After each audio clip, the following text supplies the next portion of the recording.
have codes for you. Alright? You don't have to design everything on the Figma itself. So some of you may draw out a button on your own, but you don't have to. You can actually come here and take a look at what they have for you first. Right?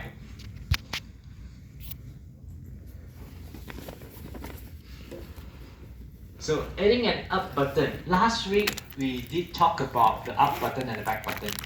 So what's the difference between these two? Up again. Okay. One is for?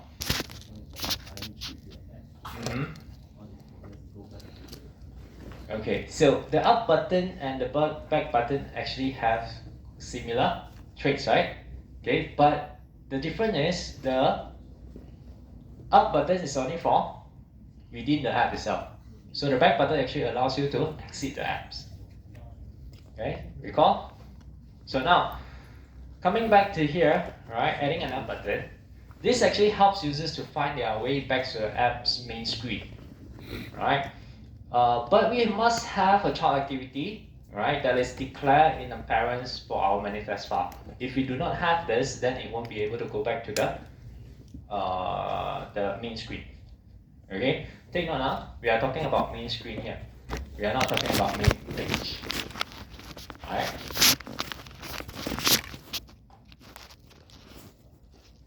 Okay, so let's go into this developer website here, right? Oftentimes you have to come to this Google developers documentations because they have updates quite often, right? Even though, like for example, up buttons, okay, the code is quite different from last year, all right? The way we want to implement it, okay. Even now, when we are doing our practicals, you will notice that our starter file, okay, starter project, it has to be configured differently. Okay, the one that we have with the JDK problem, you all remember, because of the JDK's and Kotlin's compatibilities problem. So those are also because of the updates. Right? That particular project actually usable last semester, but I think there's update, so it become not usable already, just because of the Android Studios updates, right? So do come and take a look at all this, right? You can see all the codes that are available for you. In here, very clearly they will tell you what to do, right? What are the navigation controllers that you need to add in order for you to use the up buttons and so on, right? And again, we're going to do this in our practicals, right? So no worries, we're going to cover that.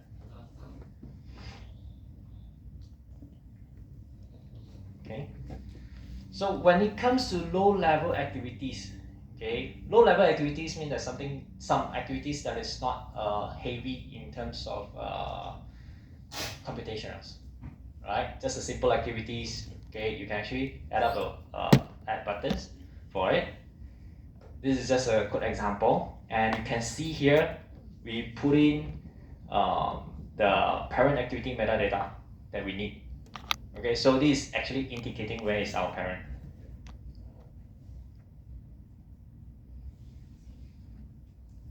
Okay, so here, why the menus toolbar is an important UI component for a mobile app, and what is the main purpose of setting up the up button? So let me put this in our Google Jamboard again. Hold on. So we're gonna do this the same way. Each group have one representative to answer the questions.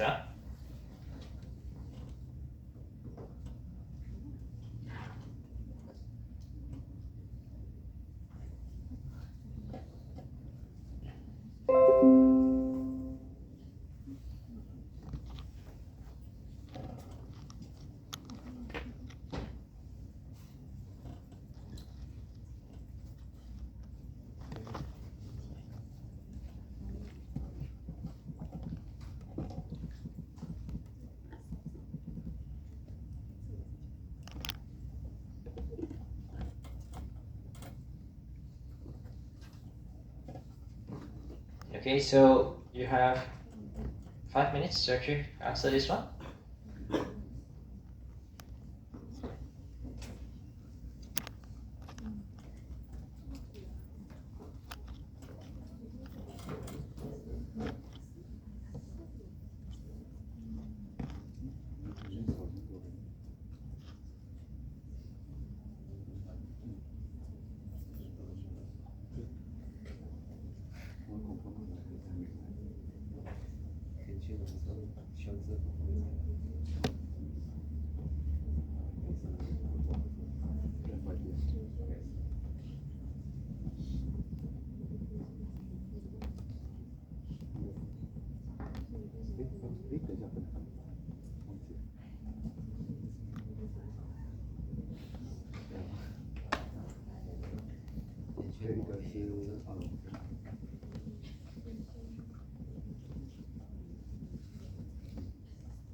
So this one belongs to ISD group 1, is it?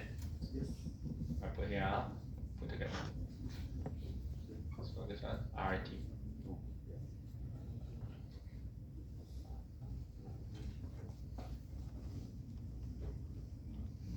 Your question mark?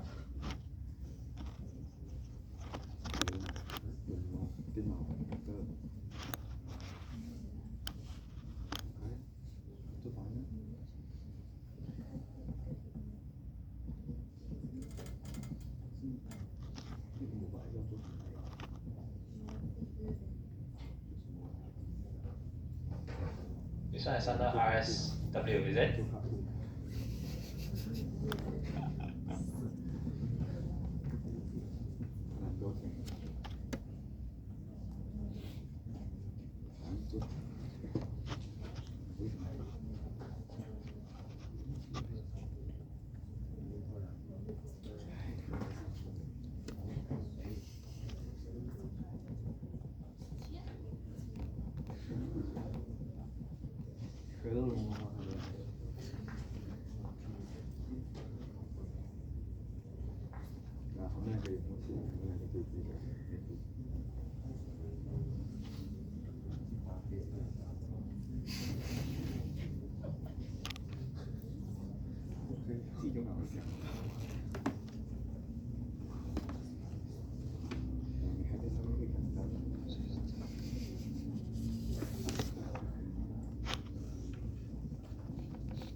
Okay, done? Is there anyone still typing out your answers?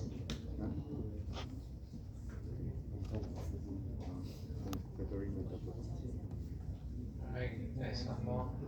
Let's wait for that.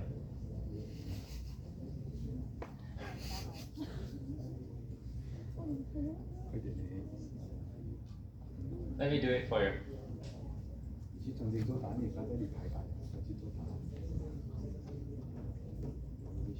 Oh.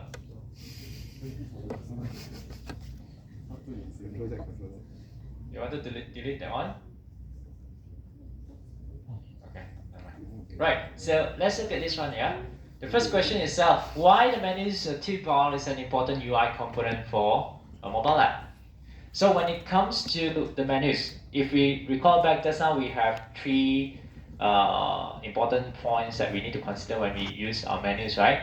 Which is fit, frequent, important, or typical. So this one actually comes to when we talk about functionality. So it is used to have our common functionality, okay, within the application itself, and this one will actually give the users a smooth and consistent experience, right, when using your mobile apps. Okay, so this one to allow you to quickly access frequent and typical. Okay, this is correct, acceptable answer. Menus provide users with options and commands to perform tasks or access features. Perhaps not the commands here, right? This one maybe you can take it out, but others, yes. Okay, the menu toolbar provide easy access to various apps, features, and functionalities. Allow users quickly interact and navigate with the apps. Acceptable. Okay, allow users to access common function quickly. Yes, and then what we have here, question 2, what is the main purpose of setting up the up buttons? Okay, to allow the users to go back to the previous screen and will not quit the app. Yes. Alright. So provide user an easy way to get back to the app's main screen. Yes. Users need an easy way to get back to your app's main screen. To do this, provide an up buttons on the app bar for all activities except the main one. This one, incomplete answer, is it? You're still typing? Right, but for the previous part here, yes, this is correct. Okay, so we use up button to actually navigate back to our main screen, right, for the user, and also back to the screen on the stacks, right? Okay, any questions for this one? Questions? No? Alright. So let me continue on.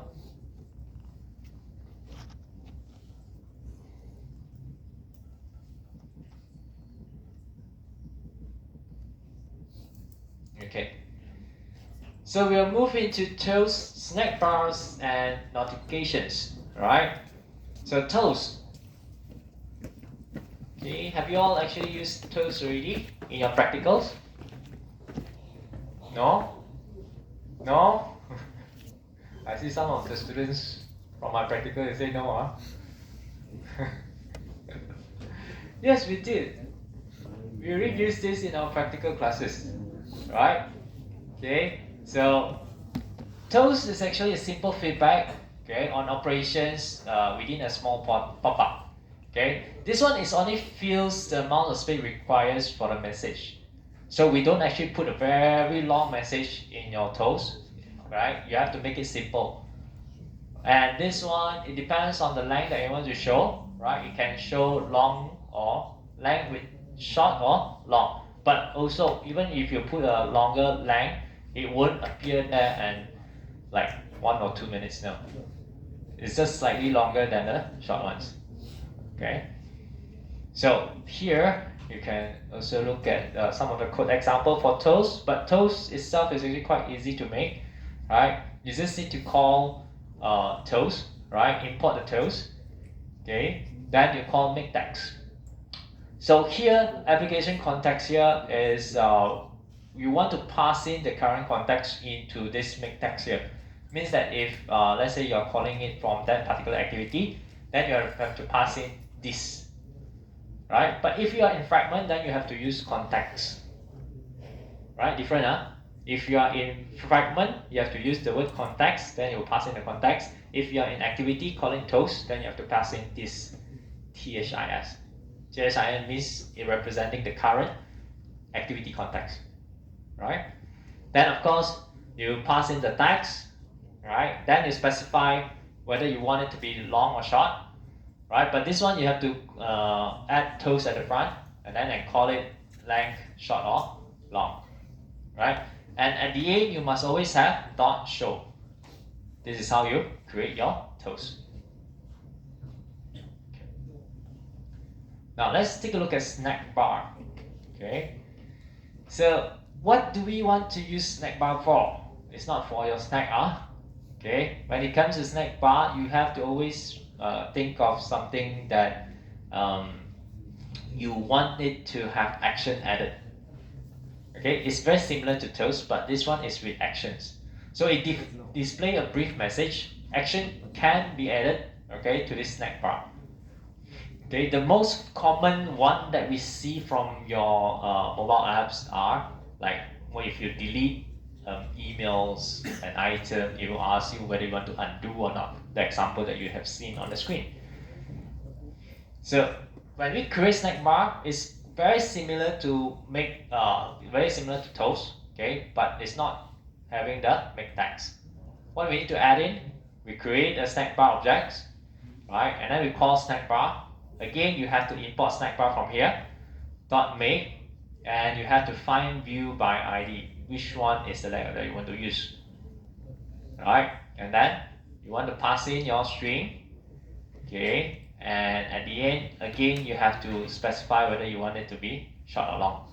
So if you have an action added, okay, if you want an action added, so you have to call snack bar, the object itself, right, and then you have to set the actions. Okay, so here is telling that what text you want to do, okay, on the actions. You can see here, undo.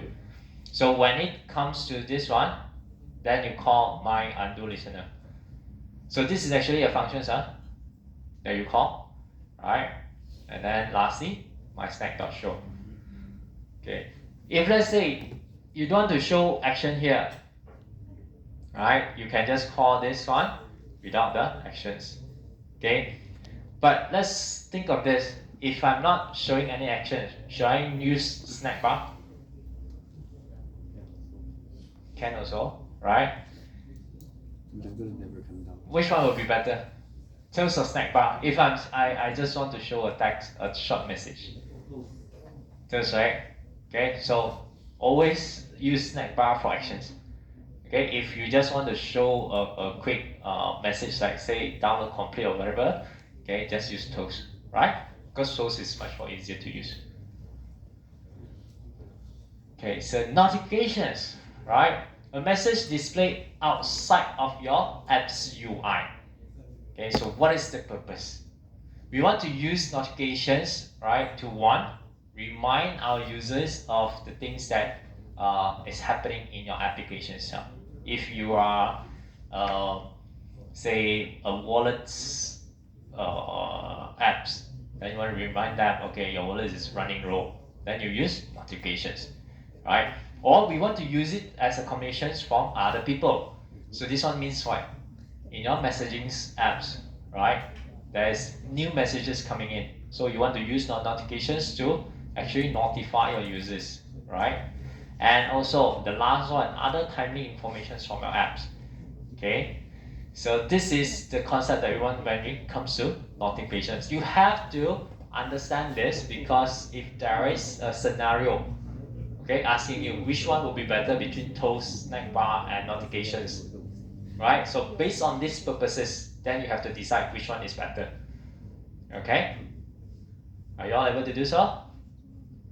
So if you want to go into more details of notifications, you can come here, right? And you can take a look at the things that you can add in. So there are also code example. Okay, there are also code example here. Okay, what else? So this is more towards the whole thing. All right, that's the notifications. Right, let's go on. So these are the things just now that we saw from this notifications overview here. We can have notifications icon appears right on the left side of our status bar. Okay, it's always on the left side. Okay, and we also can actually create a heads up notifications that appears in front of the program apps. Okay, when we say program means that it's on the screen itself, the very first screen itself. Okay, that's program, right?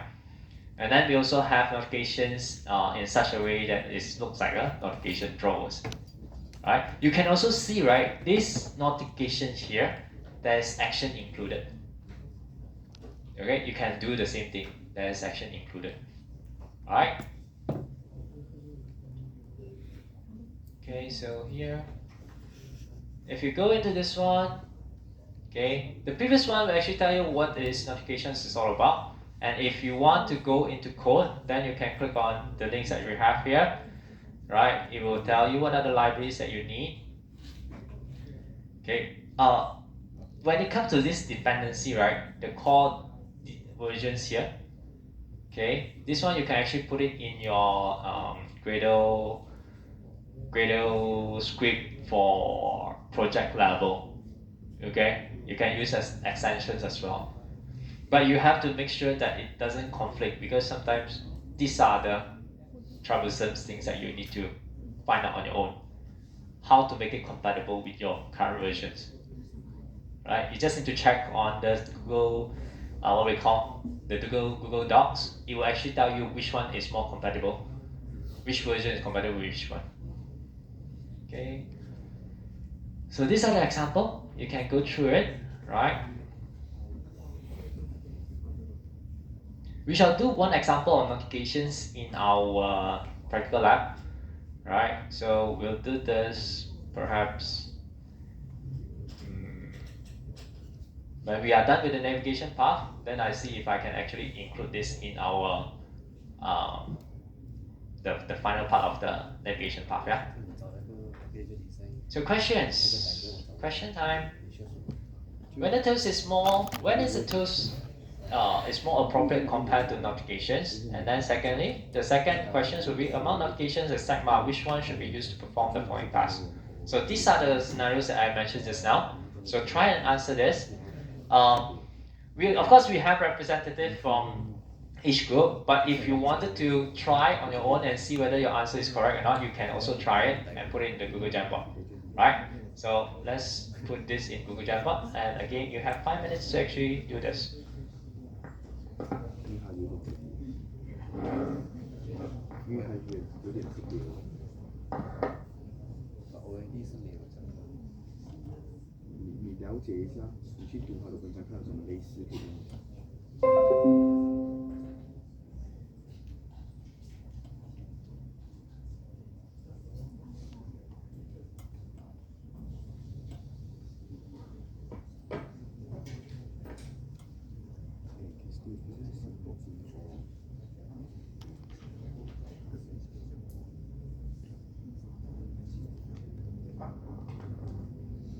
Okay, so after this, we are going to jump into design for everyone. So before we go in that one, I think you all take a short 5 minutes break first, because that particular topic will need you to freshen up a bit.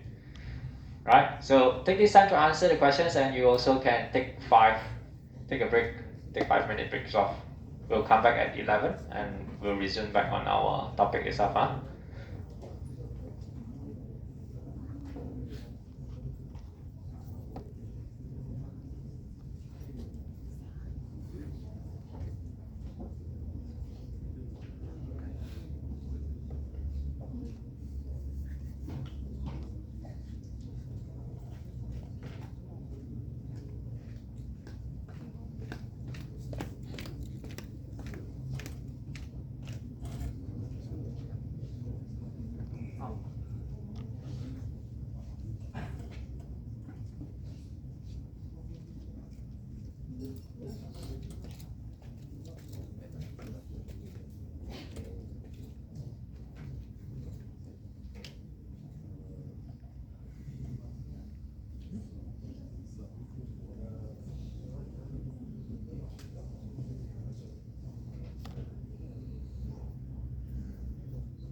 Okay, so the first question is, when a toast is more appropriate compared to a notifications? So the answer is when the app only needs to display a quick message within an app. Yes, correct. Sorry. So this is correct. Toasts are more appropriate when you want to display a brief, non-intrusive. Alright, this is very good. Non-intrusive messages that don't require immediate user actions. Yes. Okay. And this is more appropriate when a short, immediate feedback is needed within the app's context. Correct? Alright. When the system is successfully done, a small functions that need to inform user quickly and simple, acceptable for this one. Quick and simple. Right. You only display a brief message and disappear automatically. Alright. For this one, right, you are actually defining the tools, right? If possible, you can add in the reason why this is more appropriate compared to notifications, right? For instance, you can say, because it's only display a brief message and disappear, so we can use it to show a quick messages in the apps, right? So this one here. Okay, so toast is more appropriate when displaying only the message without actions. Okay, this one okay. Okay, when the intended message is short, when the display message is in the result of the app interactions, when the interaction from the outside of the app is not needed. Okay, this is actually very detailed. So the answer for this one are, when the intended message is short and when the display message is the result of in-app interactions. Perhaps this one you don't have to put in the in-app interactions, because why? This one will imply that you are having actions. So if actions means that we are using snack bar, right? So other than that, this one okay. Alright, so this one, a notification would be, oh, alright. Yeah, you mean what? 2A, is it? Doesn't matter. Okay. So among the notification snack bars, right? Which one should be used to perform the following tasks? A. Inform user that the phone internal storage is low. So we should actually use notifications, right? Why?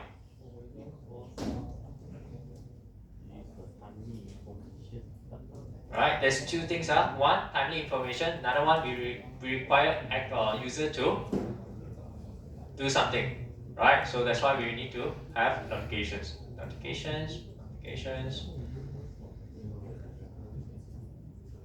Alright, here this one notifications as well. Okay, notifications and notifications. Okay, snack bar with redirections to storage management. Because in this instance, right, snack bar, the message will still disappear.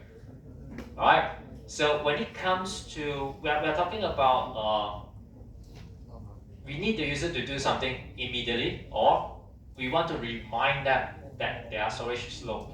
So if you're using snack bar, right, the message disappear, then you defeat the purpose already. Okay, so here the most appropriate one is notifications. Right, so B, a message has been deleted from inbox. So of course this one, snack bar. Right, because we are in the app now.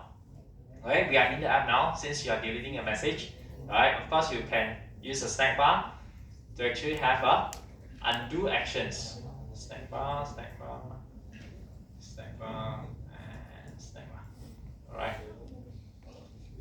An update has been made available. Of course, again, this one will be notifications, alright, because we need to get users actions and we want to remind them about the updates. Okay, very good.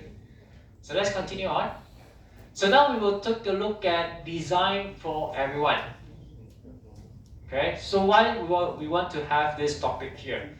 When it comes to Android device, right, we have to know that it always comes in different size and shape, right, around the world. So this will actually include the languages, screens, and the versions of Android, right? The principle of these three things, you must always put it in your mind because you want to know what is your target audience, right? That's why we have this design for everyone. Okay, we're going to go into the first one, languages.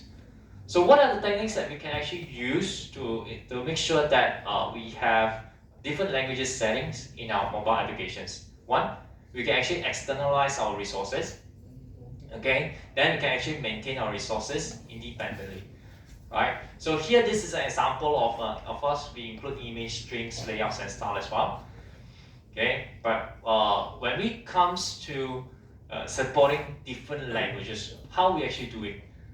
Right? When we externalize our resources, that's where we can actually use our string values. Right? Through the practicals, you have been using strings values a lot of time. Okay, that's a common practice you must maintain in order for you to create multiple languages for your mobile apps. Right? So it extracts UI strings from your app's codes and keep them in an external file. These are actually keep in resources value strings.xml, right?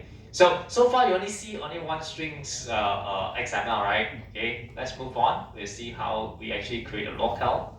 So creating a local directories and strings file. What we do, we have the same things, resources, values, and then strings, and then we have something like this one. Values.es, values.fr. So this ESFR actually representing the languages. Okay, a short name for the languages itself. So if you want to group them into like English, Mandarin, then you have to put it into local directories such as this one here. Okay, so when Android knows that there is a different languages being used in the device itself, it will try to look for your look into the values that you have here and match it with the languages that the users that are using it. Okay, then they will directly call the strings value from here, okay, instead from the default one. Right? It depends on the languages settings by the users. Okay, so then of course we have alternative resources whereby you can actually add in B's, what we call bitmaps, right? These are actually what we call, if you need them, then yes, you can add it as an alternative, but usually these are the ones that we follows. Right? So in order for you to know what is the short of this, you can actually go through our Google documentations and look through each of these representative. We have B, we have ES, and so on. Okay, so what are they? You can actually check on it. So in here, right, creating a local directories and strings file, at runtime, the Android system uses an appropriate set of string resources based on the local coordinates set for the user device, as I mentioned just now. Okay, so from the source code, you will go to the UI, and then from the UI, you will retrieve the strings resources that is needed according to the user's configurations. Okay, so if you see here, these are the difference. You can have strings, and you can see the title, the name of your string is actually the same, but the content is different. Right? This is what I've mentioned in our practicals a lot of time. We can have string values, okay, with the values the same, but the content is different. right? So because of this, then you don't have to configure your XML again and again for different languages. You just need to change the string file. Okay, so these are the language codes that I mentioned just now that you can actually go and refer to. So for English, we have EN, UK, we have ENGB, right? And then we have ENUS. We have two different Englishes, and then of course we have Chinese languages, Malays. This is for Indonesians, and we have our own Basam line, right?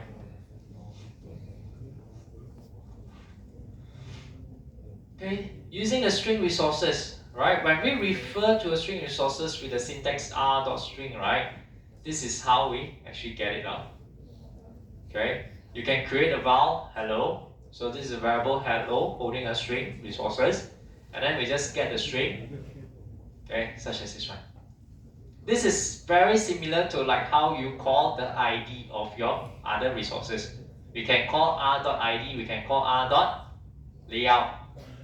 Right, so if you just want to get a string, then you can also do something like this, right? Okay, then we also have string array. So this one string array here, okay, what we do is you have a name, okay, you can put a name, and then you can actually add in all the items as you want in this string array, and you can actually call them using r.array. Instead of string, you can call it r.array, and then you look for the particular names that you want. So how often are we going to pop into this one? When it comes to spinner. If you are using spinners, if you are using selections, then you can actually use string array. Okay. Now let's move on. Any questions for the languages? Okay. Right, then we move on to screen. Right, supporting different screens. Android categorized device screen using two general properties. One is the size, whether it's big or small, or and density. Okay, so when it comes to size, we have small, normal, large, and extra large. Right, and then if you always see the DPI things, you have LDPI, MDPI, HDPI, and XHDPI. We used to have double X, right? We used to have that one, but they maintain it into this form, right? And this is how it looks like. So HD, we have 720 times 180. So this is the screen size. QHD, FHDs. So these are the density. Okay. So why we want to know about density and size? When we declare different layouts and bitmaps for different screen, okay, we need to actually place these alternative resources in a separate directories. Okay, so screen orientation itself is also considered a variation of screen size. Right? When you create bitmap, if let's say you are not using vector images, okay, you need to consider all these options. Right? You need to make sure that your images can fit into low, medium, high, extra high. So you need to create 4 sets of images. Right? Okay. So how we actually create the file hierarchy for this one. So if you want to create a unique layout XML file for each of the screens, right, then we can actually put them into hierarchies such as this one. Now the one that we always use is only layout. Right, but if you want to cover more devices, okay, you can do this one, large layout. So if you look at the rubrics, if I'm not mistaken, there is a part for your UI whereby it say you can support multiple UI. Right, if you can do that, then your marks will be at the higher end. Right? Did you all check the rubrics? Yes, right? So you can see that part. So if you can do it for even like we mentioned here, even screen orientations is considered as a variation of screen size. Okay, if you can do landscape, you can do portrait, yes, that one would be good. Alright, you can actually show it to your tutor, right, that you can actually do different screen size variations. Alright, so try and get that one.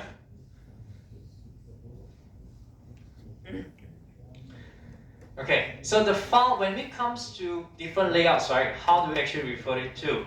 So the file name must be exactly the same, but their contents are different in order to provide optimized UI for the corresponding screen. So we have this one, is the same.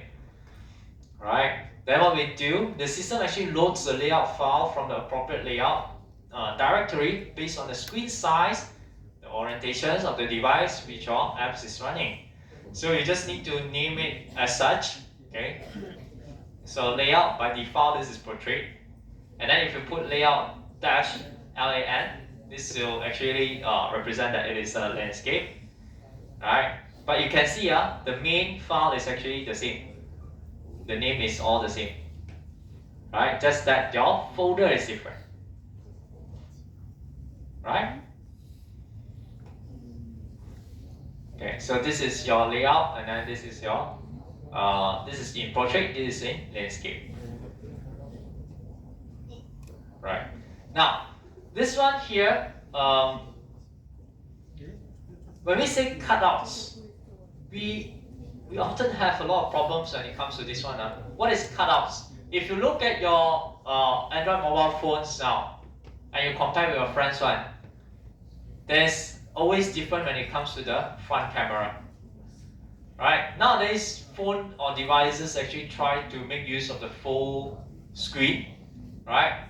And they have cameras there. So these are the cutouts that we are talking about, right? When you design creating a mobile apps, you can choose to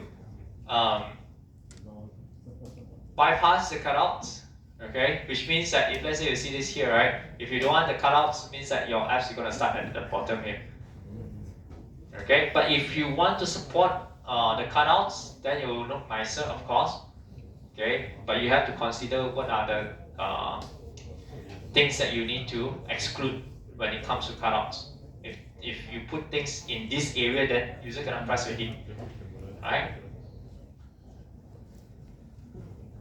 Right, so these are the things here. Now we even have other things. These are cutouts. Let's take a look at this one. So I remember one of my students have a flip phone. Where are you? The one with the flip phone?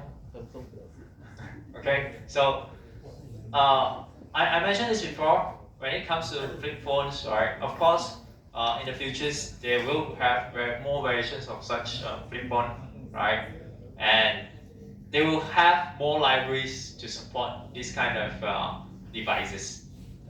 Okay, so you will need these libraries to help you to consider how to design for phones like this. But the concept is still the same, right? Just imagine if you're opening a phone, right, into a bigger one, you can just treat it like a landscape, right? The normal one is a portrait. When you open it up, it's a bigger landscape. Just that we need to know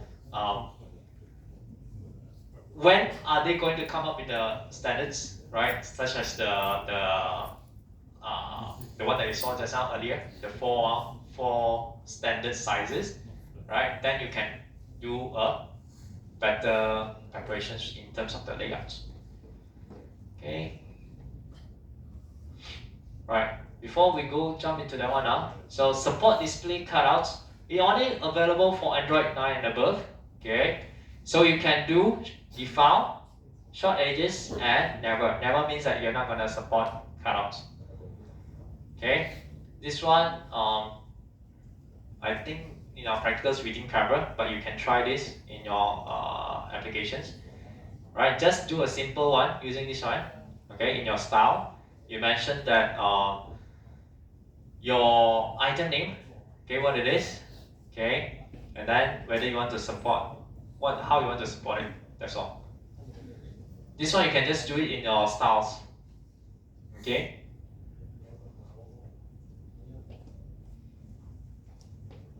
Okay, so creating different bitmaps.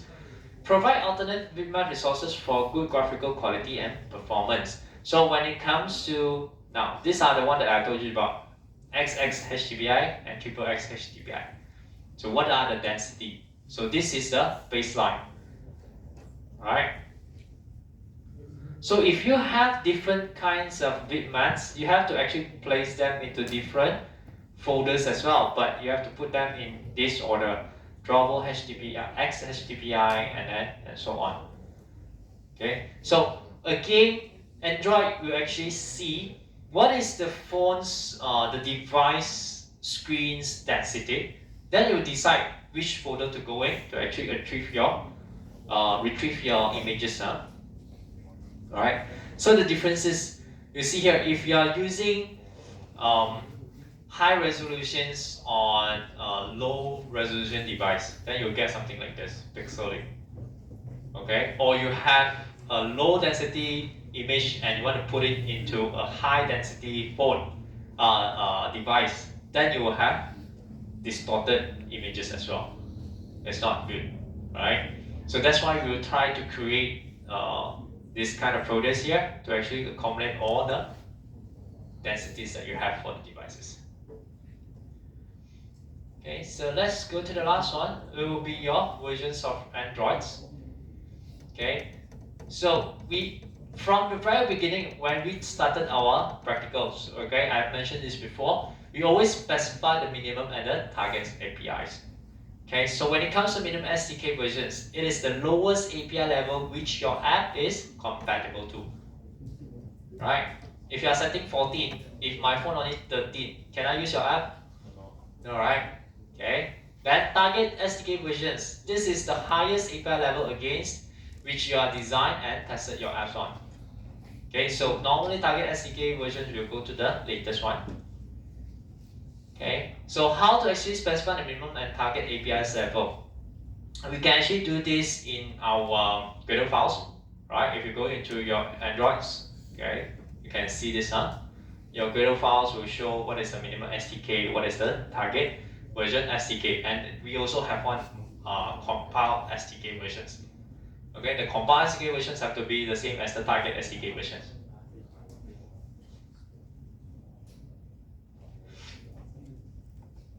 Alright, so here, you can see here, right? We want to specify this minimum SDK as low as possible so that we can actually support more Android devices, right? And then when it comes to the target, we want to actually put the highest so that we can include the latest OS features, right? So in our code itself, we can actually check, right, whether we are actually running on what kind of versions, right? If let's say you have this setup actions bar, right? You see, if build version SDK is bigger than Honeycomb, right? Then you allow this action bar to come up. If it is not Honeycomb, then you won't display this out. So why do we need this? Why do we need this? So perhaps we know that on a certain levels of SDKs, they don't have certain components that you want to use. Then we just disable that part. Right? We just need to check. Yes, you can do this in your runtime. We just need to check their versions, right? But you have to know what versions have what version don't have what, right? Then you can use these runtime manipulations to your advantages. Okay. So let's move on. Is this the last slide? I don't think so. No. I'll keep these questions later on, right? This one we can keep it for later. So let's move on. Makes apps that is more accessible. Okay, when we talk about accessibility, there's three things. We are talking about navigations, we are talking about readabilities, and we are talking about guidance and feedbacks. So regardless of the ability of a users must be able to navigate, understand, and use your app without problem. Right? So accessibility when it comes to navigation, you must support your support screen readers, okay, by labeling your UI elements and group related contents, right? So why do we want to label our UI elements here?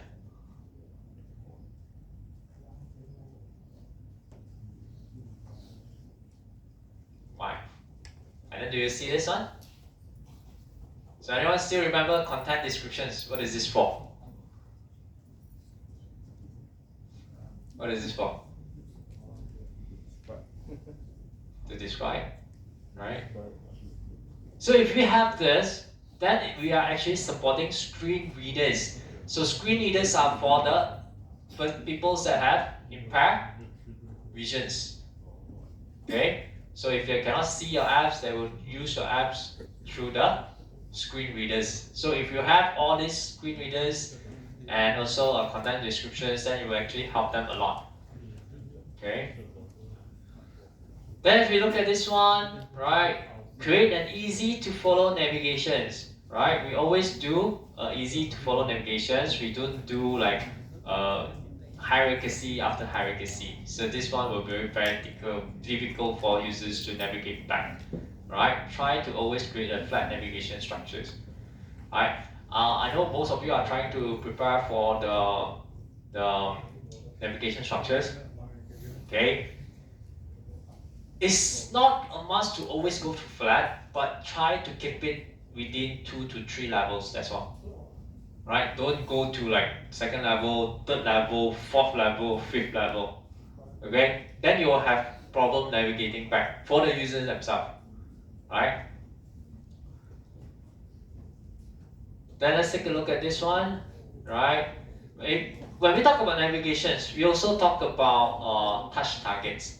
So when you are doing a practical, sometimes you will see there's a warning sign in your views, like let's say buttons. It says your touch target is too small, right? So because there is a minimum suggested size, which is 48 times 48 pixel, right? Why do we need all this? Is because we want to allow user to be able to press or select the things that you want them to do. Okay, for instance, this one. Okay, if you put it in a 48 pixels, right, it will fit somewhat just nice for the users to click on, and they will be able to see what are they actually clicking on. Okay, so take this into considerations when we prepare for your assignments. Alright. Okay, questions. How users hold their phones? If you look at one here, what do you think they are doing? 1 and 2. So just now, a few of you is using this one, right?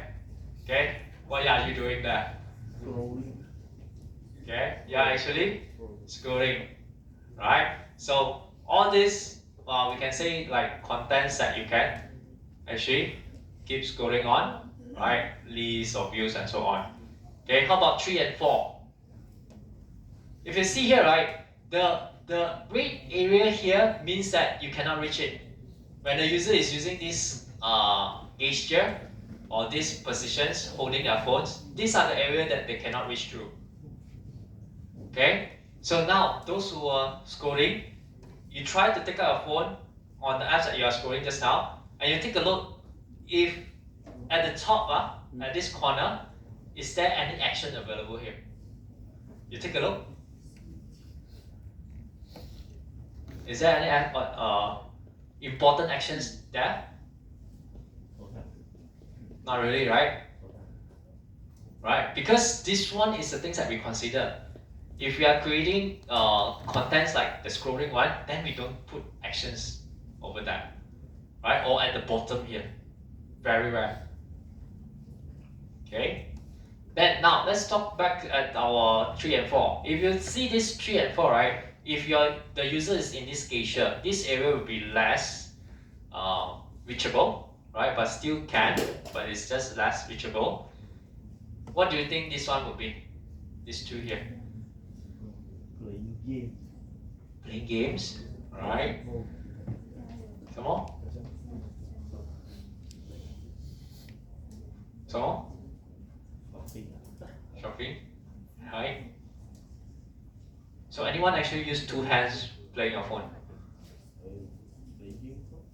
Unless you are playing games or replying messages. So now 5 and 6. 5 here is very obvious. This is actually for messaging or email, right? When we are typing out. Okay. Again, you can see this very last action at the top. Right? If you open up your WhatsApp now, okay, the options will be very last here. So that's why when we want to add in what we call images or one of the attached documents, all the options are available here instead of at the top. Okay? There's a reason why for all this is because of your gesture. Right? And of course, number 6 here is when you play games. Those who play games, you go and if you're a gamer, right, you go and take a look when you play the games. Is there any important options at this area or not? This area and this area. Not really, right? Even if you use these fingers, it will be very hard for you to reach for the middles. So usually in the middle, what you have, right? Some guidelines or some other things that you can see in the middle here. Okay. So these are the touch tones that we are actually looking at just now, right? The bigger the screen, right, the harder it is for the user to reach out to. Okay, so this one, it corresponds to your screen design. If you are designing for larger screen, then you have to consider how is the user holding your phones, holding their devices for large screen. Then you should actually adjust your views accordingly. Try not to put the things, the importance options at the top. Then they will need to use another hand to reach out for it, which is not that user friendly. Okay? So you can actually relate now this one when it comes to screen design for larger screen. Okay, so gesture navigation is only available from Android 10, which is API 29. Supports fully gesture-based navigations. Right? This one to ensure your apps extend content from edge to edge, and we handle conflicting gesture. Right? So this one is a bit complicated to implement, right? And it's only available for API 29 and above. Now the latest one, API, do we have? Our Android, what is the API level? 31. Okay, so it's quite new, right? You can actually take a look at this thing if you are into mobile application development.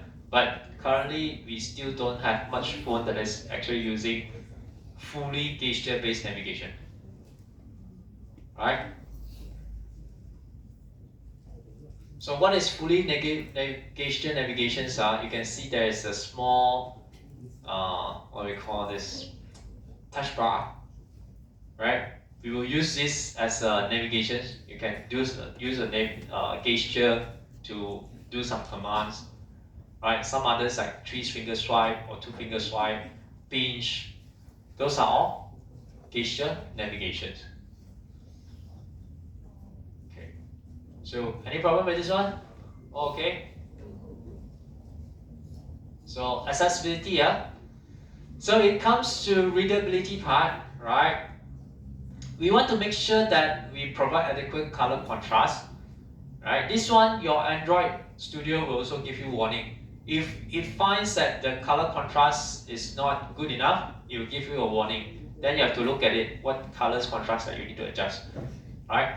Then use more than just color to convey informations, like this one here. If you do this, there's not much readability here. User don't really understand what to do. Alright, so if you have this and with the colors and text, it will make your apps more readable. Okay. Okay, so these are color blindness. Okay, So sometimes people with color blindness, you will see there are colors that they cannot see, right? So here, for example, we have 29. This one actually they cannot see it because of the color blindness. Okay, so you have to also take into considerations when you use colors now. So if you look at this one, for normal people, it's a green, all right, and red, yes, no, okay. And then for different color blindness people, right, they will have different colors that they look at. Okay, so that's why your readability is very important to help them to understand what they are doing. Okay, so this might be the one that they are happening. Okay, so make your media contents more accessible. This one you need to include controls for users to pause or stop videos and audio files. And nowadays, if you look at audio files, right, they always come with transcript or captions. Okay. So, guidance and feedback. When we make your the controls in your applications, you have to make them make the interactive controls clear and discoverable. Means that they can see it clearly where the control is, so that we can actually use these controls more appropriately. Okay, you just need to make them have text labels, tooltips, or placeholder text indicating their purpose, right? And when you name this element, you must be consistent in your terminology throughout your apps. So a lot of times, I see you all like to use button 1, button 2. That's all, right? Try to practice to name your elements appropriately. If it is done button, just call it done button. Cancel button, just cancel button, so that this is a practice for you too when it comes to guidance and feedback, accessibilities, right? Okay, so I'm not going to go through this one. So these questions later I'm going to post it as a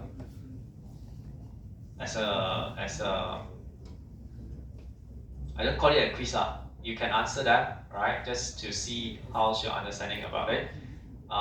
There's no marks given into your coursework, but please do try when I post this question.